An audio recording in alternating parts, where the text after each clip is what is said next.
का कैसे का करतारू बुले धनिया बतावना का करतारू बुले धनिया बतावना भैया का करतारू बुले धनिया बतावना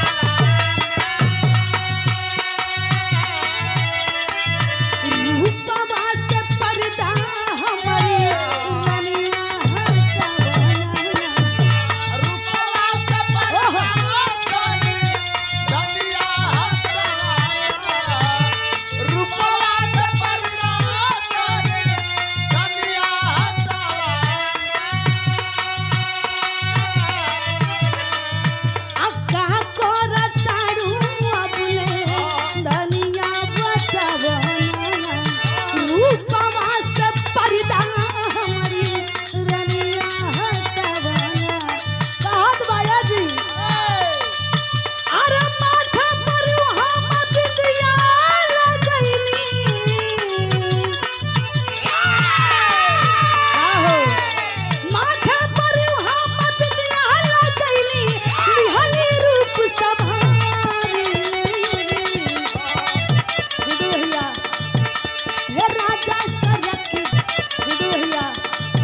तो करिया तो लगा एक थ्रेसर का पुलिया डोला थिया।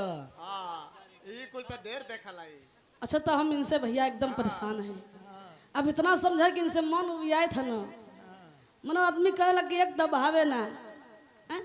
अब बोलो ले पावे ना मनो तो से हम चाहत ना है कि तू बोला, लेकिन बार बार बोलत है। हाँ का करबे तू जितने ला था आई सारे तोरी करिए को ताकत है यही से ना।